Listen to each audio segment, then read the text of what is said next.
बिस्मिल्लाहिर्रहमानिर्रहीम। अस्सलाम वालेकुम नाज़रीन, मैं हूं जमशेद अंसारी।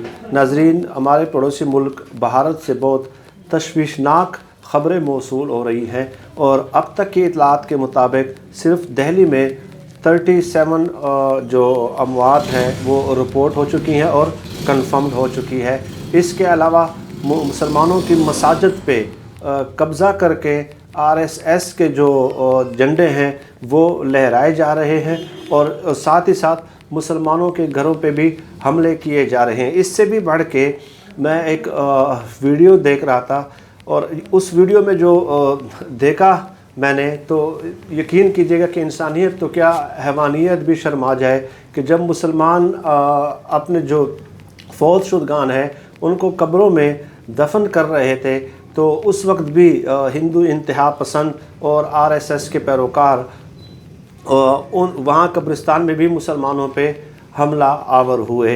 तो आज की वीडियो में मैंने सोचा, क्योंकि ज़ाहिर है एक तफसीली मौजू है, लेकिन वक्तन फ़वक्तन आपसे आपकी खिदमत में गुजारिशात पेश करता रहूँगा कि असल ये मसला उनका है क्या, आरएसएस का, और आरएसएस ने ख़ुद को किस तरह एक तंजीम बनाया और कितना बड़ा नेटवर्क है जो रियासती सरपरस्ती में और हुकूमती सरपरस्ती में भारत में चल रहा है, और उस भारत में जो सेकुलरिज़म और दुनिया की सबसे बड़ी जमहूरियत का दावेदार भी है। नाज़रीन, फ्रांस के एक नस्ल परस्त दानश्वर थे जिनका नाम था गोबेनियो, यानी GOBINEAU, गोबेनियो उनका नाम था। उसने कौमों के उरूज व ज़वाल के ऊपर लिखा और उसमें जब ये कहा कि जब कोई नस्ल अपनी खालसियत और बरकरार नहीं रख सकती और वो दूसरी नस्लों से मिलकर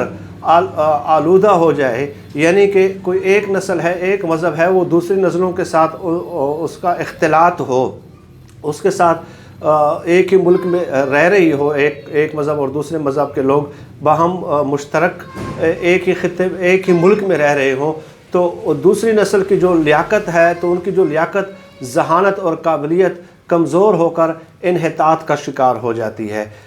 और चुनांचे इसी नज़रिए को अडाप्ट करते हुए जब जर्मनी में नाज़ी पार्टी और हिटलर इक़्तिदार में आते हैं, तो उन्होंने आर्या नस्ल की बर्तरी का एक फ़लसफ़ा पेश किया, अडाप्ट किया, और वही उनकी हुकूमत का महवर और मरकज़ भी ठहरा। इस नज़रिए के तहत जो नाज़ी पार्टी ने और हिटलर ने पेश किया कि जर्मन माशरे से उन लोगों को धीरे आहिस्ता आहिस्ता ख़त्म करना शुरू कर दिया जो कि आर्या नस्ल से नहीं थे। यानी हिटलर का दावा ये था कि जर्मन जो है वो आर्या नस्ल है और वही बरतर नस्ल है। तो चुनांचे जो भी आर्या नस्ल से नहीं था उनकी नस्लों को इंतहाई मुनज़्ज़म तरीके से ख़त्म करना शुरू कर दिया। चुनांचे हिटलर ने पहले उन आर्याओं की, उन जर्मनों की, उन नाज़ियों की फ़हरिस्तें बनाना शुरू कर दी जो आर्या थे, और उन्होंने शादी किसी और नस्ल के लोगों से की थी। चुनांचे यहूदियों के ख़िलाफ़ और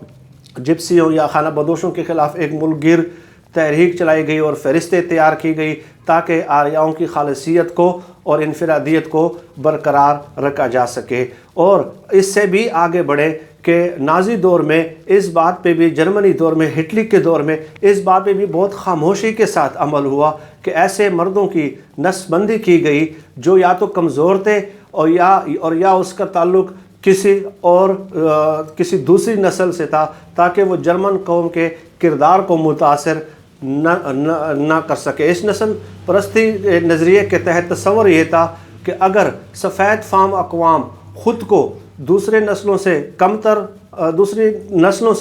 नस्लों से अलहदा रखेंगी तो उन पर ज़वाल नहीं आएगा और अपनी सलाहियतों और बर्तरी को बरकरार रख सके। यानी इसका जिस्ट ये है कि दूसरी नस्लों से अगर आप ख़ुद को अलग रखेंगे तो आपके ऊपर कभी ज़वाल नहीं आएगा। और इसका मतलब, और इससे ये भी ज़ाहिर होता है कि आप अपने अंदरूनी जो तज़ादात हैं, जो एहसास शिकस्त है, जो एहसास ज़िल्लत है आपके अंदर, जो ख़ुद आप तख्लीकी सलाहियतों से जो मुत्तसिफ़ नहीं है, जो आपके अपने ज़ाती कमज़ोरियाँ हैं, ख़ामियाँ हैं, उस पर आप नज़र नहीं दौड़ाते, लेकिन आपको अपना ज़वाल सिर्फ़ इसमें नज़र आता है कि दूसरे नस्लों से आप अलग रहेंगे तो आपके ऊपर कभी ज़वाल नहीं आएगा। ये इंतहाई सतही किस्म का कंसेप्ट था जो जर्मनी के नाजियों ने और हिटलर ने दिया था, और उससे पहले जो मैंने फ्रांस के एक मुफक्कर जो दानिश्वर थे नस्ल परस्त और जिसके नज़रिए को माहिरीन ने रद्द किया है, ये उन्होंने दिया था। अब आगे आ जाएं, जो नस्ल परस्त फ्रांस के दानिश्वर थे और जर्मनी के नाजी और हिटलर और का जो नज़रिया था वो मैंने आप लोगों के सामने पेश कर दिया। अब इसका इतलाक़ भारत पे करें नाज़रीन, और मैं उनकी किताब से ही साबित करके बताऊंगा। आरएसएस 1925 में वजूद में आती है।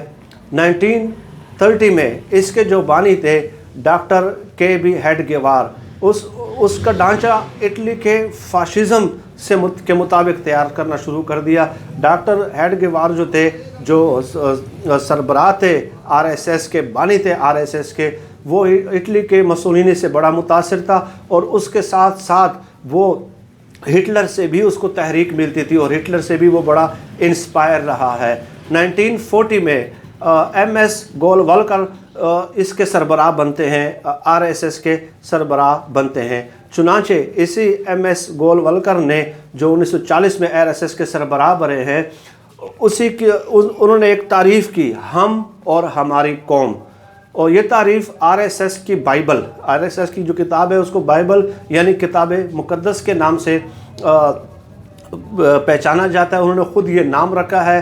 जो एमएस गोलवलकर ने 1940 में जो हम और हमारी कौम की तारीफ़ की है, वो मैंने चंद पेजेस पे लिखे हैं, वो मैं आप लोगों के सामने पेश नज़र करना चाहता हूँ। पहली तारीफ़ जो एमएस गोलवलकर ने हम और हमारी कौम की है, आरएसएस की किताब मुक़द्दस जो है उनके बकौल, जो उनकी बाइबल है।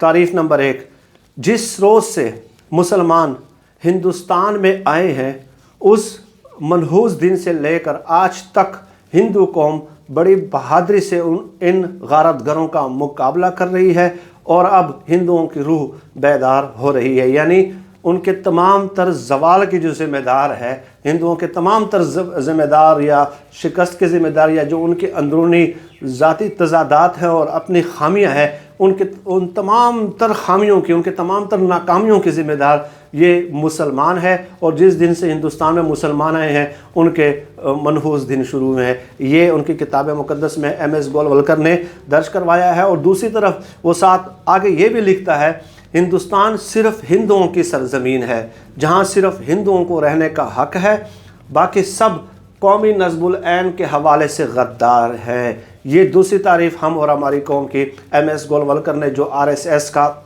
एक जो वो तैयार किया, पूरा मंशूर मैनिफेस्टो तैयार किया। और तीसरी तारीफ़ उन्होंने लिखी है कि जर्मनी ने अपनी नस्ली और सकाफ़ती पाकीज़गी को कायम रखने के लिए मुल्क को यहूदी बाशिंदों से पाक करने का काम शुरू करके दुनिया को हैरान कर दिया। यानी यहाँ पे वो हिटलर की तारीफ़ कर रहे हैं। आरएसएस के जो मंशूर है, जो उसकी किताब में लिखा हुआ है, हिटलर के साथ वो ख़ुद कनेक्ट कर रहे हैं, मुवाजना कर रहे हैं। हिंदुस्तान में हमारे लिए अच्छा सबक है जिससे कुछ सीखना और फ़ायदा उठाना ज़रूरी है। ये हम नहीं कहते कि आप हिटलर और नाज़ी से मुतासिर हैं। और जो मैंने आपको बैकग्राउंड बताया कि किस तरह उन्होंने मर्दों की नस्बंदी की जो कमज़ोर थे या जो दूसरी नस्ल के थे, ताकि उनकी नस्ल बढ़ने न पाए और हमारी बढ़तरी कायम रहे। ये हिटलर ने जो किया, दूसरे नस्लों के, दूसरे मज़ाहब के लोगों की नस्बंदी की गई मर्दों की, ताकि उनकी नस्ल आगे न बढ़ पाए। चुनांचे नाज़रीन के सामने मैं चंद और फैक्ट्स रखना चाहता हूँ कि दुनिया के सबसे बड़ी सेक्युलर और जमहूरियत के दावेदार रियासत में आरएसएस जो एक दहशतगर्द तंजीम है, इसमें कोई दो राय नहीं है, किस तरह मुनज़्ज़म नेटवर्क की सूरत में काम कर रहा है। नाज़रीन, इस नेटवर्क में पूरे हिंदुस्तान से 40 लाख लोग इस आरएसएस तंजीम के मेंबर्स हैं, 40 लाख मेंबर इसके, और इसके अलावा तालीम के शोबे में भी इनका एक बहुत बड़ा नेटवर्क शामिल है। एक तो 40 लाख मेंबर्स हैं आम हिंदुस्तानी अवाम, इनके टोटल मिला के, कुल मिला के जो इनकी स्ट्रेंथ है वो 40 लाख है। और तालीम के शोबे में भी इनका बहुत बड़ा नेटवर्क है। एक बहुत बड़ी तंजीम है विद्या भारती, इसमें 13,000 तालीमी इदारे शामिल हैं, जहाँ 70,000 असातिज़ा और 17 लाख तालिब इल्म शामिल हैं। 70,000 असातिज़ा और 17 लाख तालिब इल्म विद्या भारती जो इनकी स्कूलों की तंजीम है। اس کے علاوہ ان کی تنظیموں کی اور بہت لمبی طویل نہ ختم ہونے والی فہرست ہے، اور اس سے ہی آپ کو اندازہ ہوگا کہ ایک سیکولرزم کا دعویٰ کرنے والی ریاست میں یہ ہندوتوا تنظیم کس طرح آزادی سے اپنے پروگرام پہ عمل پیرا ہے۔ چنانچہ ان کے ٹریڈ یونین کی بھی تنظیم ہے، ان کے عورتوں کی بھی تنظیم ہے، طالب علموں کی تنظیم ہے، معاشی تنظیم ہے، صحت کی تنظیم ہے، ادب کی تنظیم ہے، ذات پات کے ادغام کی تنظیم ہے، تبلیغ کی اپنے مذہب کے تبلیغ کی تنظیم ہے، اس کے علاوہ اخبارات کی ایک تنظیم ہے، پبلشرز اور پروپیگنڈا کی تنظیم ہے، اس کے علاوہ مورخوں کی ایک تنظیم ہے جو پوری تاریخ کو مسخ کر کے ہندوتوا کے نظریے کے تحت لکھ رہی ہے۔ بڑھتے جائیں، ایک طویل فہرست ہے، مزید طویل فہرست ہے، اور میں اپنی ویڈیوز میں ان کو آشکار کرتا رہوں گا، اور میں خراج تحسین پیش کرتا ہوں عمران خان صاحب کو تمام سیاسی اختلافات سے، یعنی کہ جو جتنے بھی پاکستانی ہیں جو ان کے ساتھ سیاسی اختلاف بھی کرتے ہیں، جو دوسرے پارٹیز کی بھی پیروکار ہیں، جس پارٹی کی بھی ہے، لیکن ہمارے لیے ریاست اسٹیٹ سب سے پہلے ہے۔ تو ناظرین، عمران خان صاحب پہلے وزیر اعظم ہے، شاید 2002 میں گجرات کے فسادات ہوئے تھے، آپ نے کبھی کسی وزیر اعظم کی پاکستان کے وزیر اعظم کے اس قدر ٹویٹس نہیں دیکھے ہوں گے جس طرح عمران خان صاحب مسلسل آر ایس ایس اور مودی کی فاشزم کو پوری دنیا کے سامنے اپنے ٹویٹس کے ذریعے، اپنے تقریروں کے ذریعے بے نقاب کر رہے ہیں، اس پہ انہیں خراج تحسین پیش کرتے ہیں، اور ہم بھی عمران خان صاحب کے ساتھ ہیں۔ ہم سے جتنا ہو سکا حد الوسع ہم تحقیق کر کے اپنے ناظرین کے سامنے پیش کرتے رہیں گے، اور ان کی جو فاشزم ہے اس کا پردہ چاک کرتے رہیں گے۔ اللہ ہم سب کا حامی و ناصر ہو۔ اللہ حافظ۔